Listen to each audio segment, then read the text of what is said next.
ained+sea, Omen Series, Book 1, by Paul Williams. Runo 1.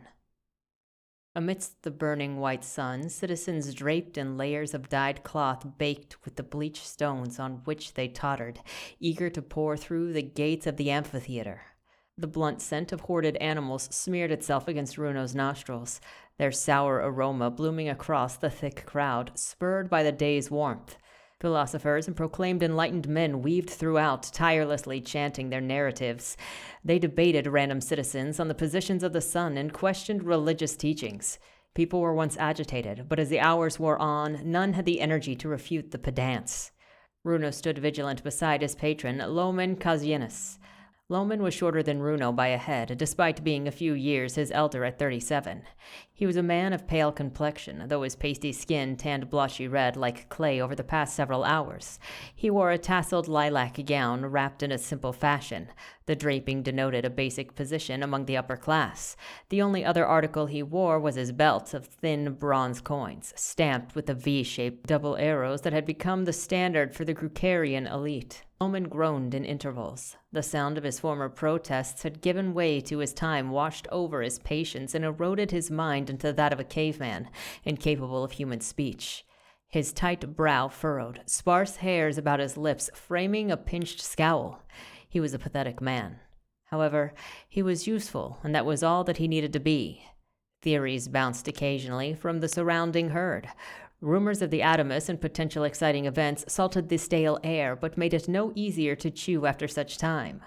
Runo was an impatient man, but took great effort not to show it. He was impatient in the sense that he knew what had to be done, and once he had that knowledge, holding it in his mind was like gripping a burning iron poker. The longer he grasped it, the more it bore into his skin, and to let go would be death.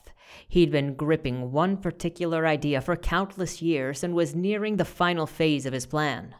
Plots aside, the weak grew more agitated until they brayed with relief as the line began to move, and the great gate released a piercing shudder as though in fear of the coming stampede roaring past its open maw.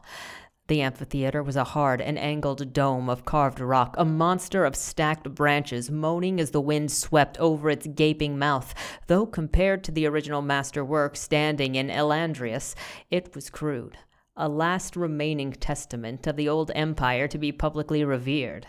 Sibyls stood in intervals beside the line, nearly stone themselves.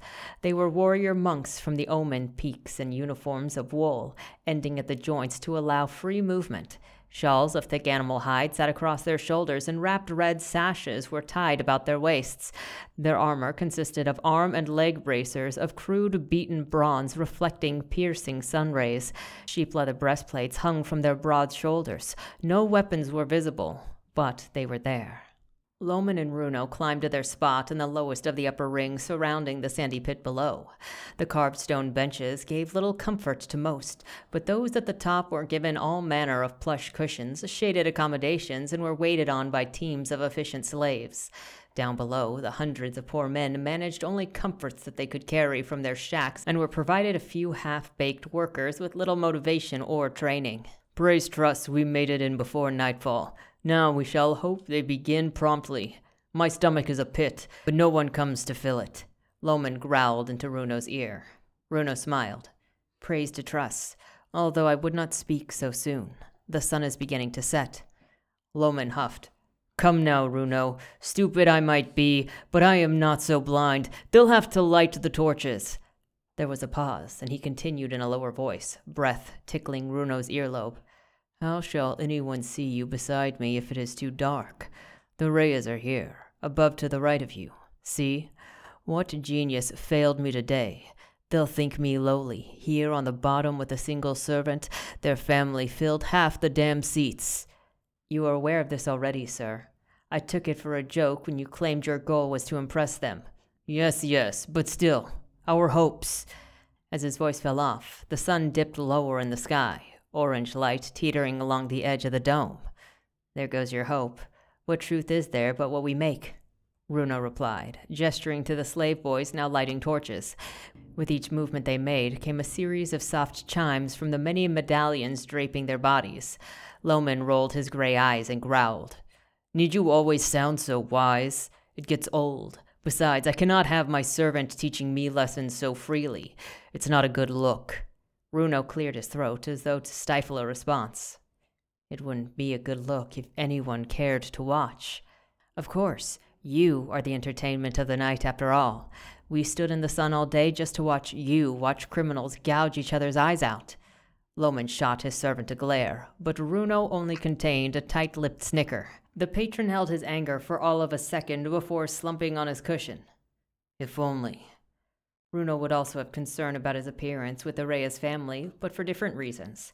Loman was correct, however. They could not spot the pair if they wanted to. "It feels so good to sit after all this time any longer, and I could have been taken by the spirits," exclaimed a woman from behind. "I hope they're serving the meat first. I don't have the energy to suffer the usual courses. I'm wasting away," came a reply. "And now we wait even longer for the games to begin.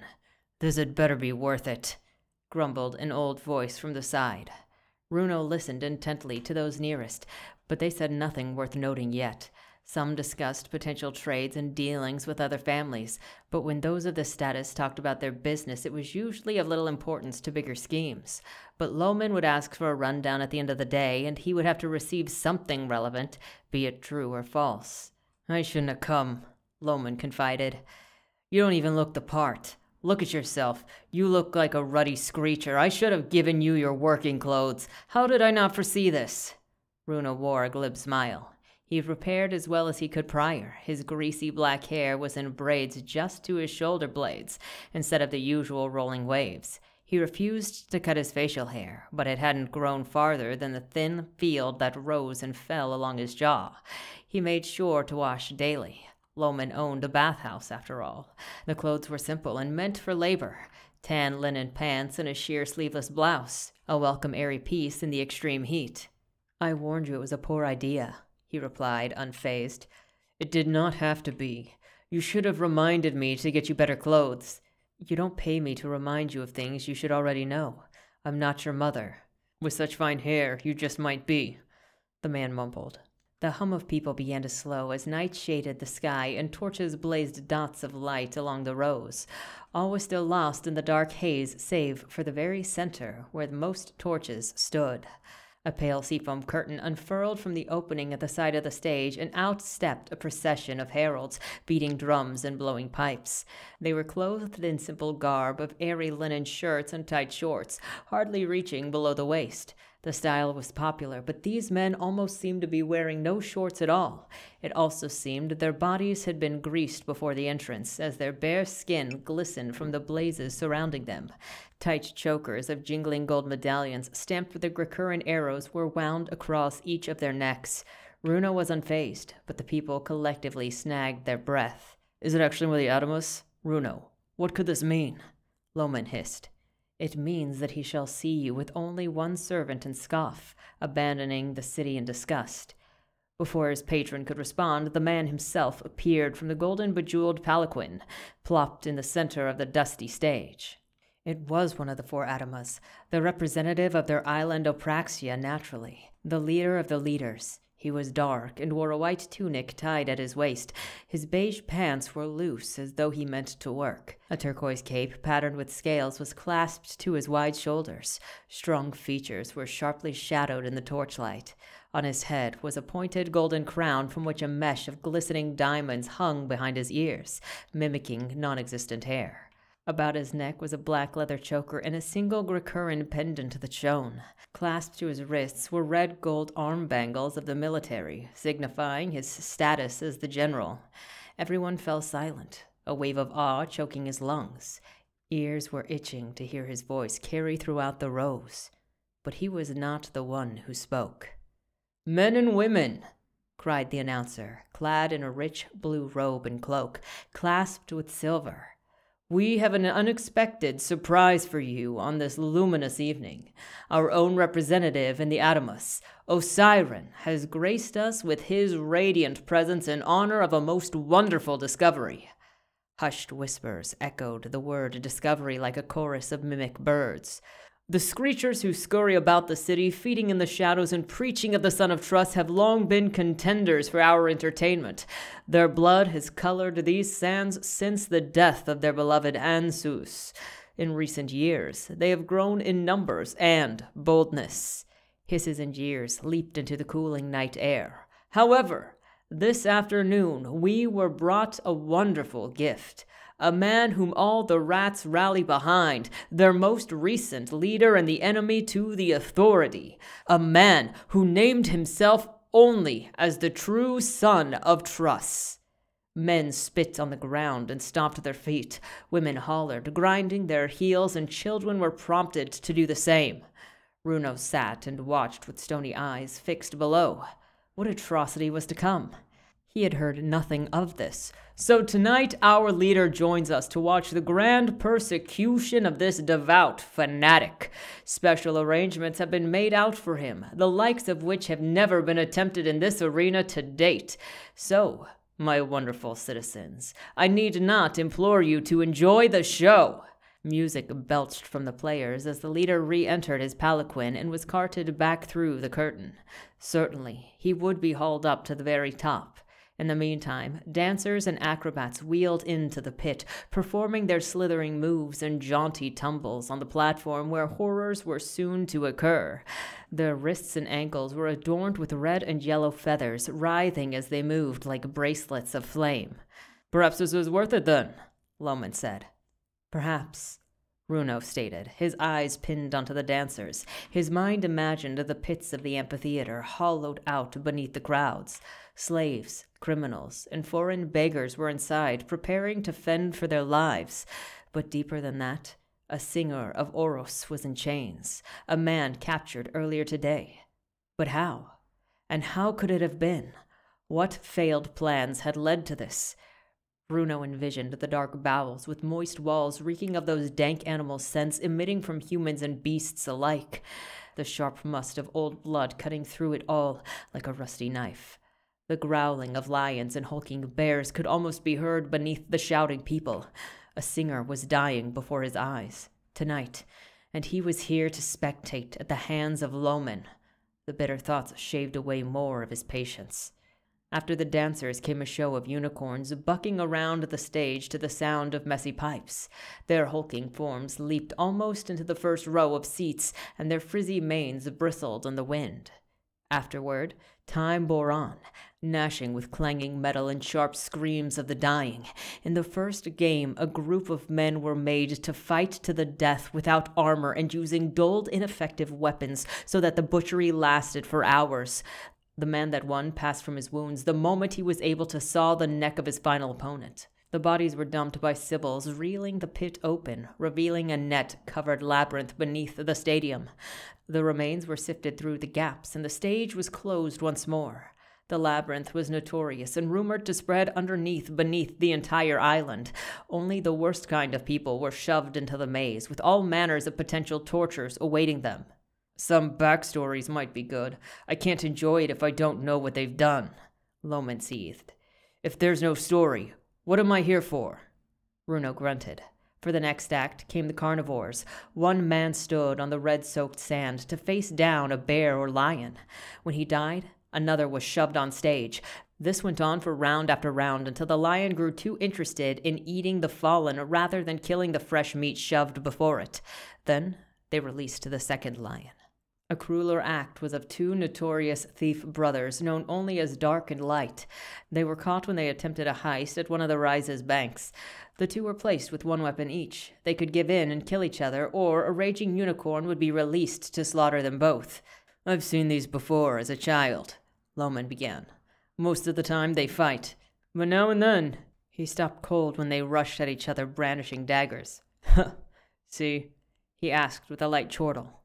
One of the brothers, the one called Light, attempted to crawl from the platform, but failed. His brother yanked him away from the high walls and shoved a wicked, curved blade into his stomach. Dark rallied to the crowd, hopeful this meant a career in fighting, or perhaps freedom. But the excitement rotted on his face as heavy chains clanked and the stage beneath dropped him into the net below, where everyone tossed moldy fruit at him until he was consumed by the city's rotten gut. Last of all was the one who called himself the son of Truss. He shuffled out, wearing long dirty rags, torn and stained as though he'd been maimed while trying to escape. He had the typical unkempt appearance of a singer of Oros. Runo could not make him out from the distance, but still frowned and booed with the rest. This would have been necessary eventually. A martyr. But for a figure prominent enough to warrant this kind of attention to be so reckless, this had a chance to go two ways. It could motivate the followers of ained+, or tear swiftly through the movement, washing away whatever hope had been built, and it all depended on exactly who was before them now. Runo cursed in his head. He needed to know who this son of Truss was.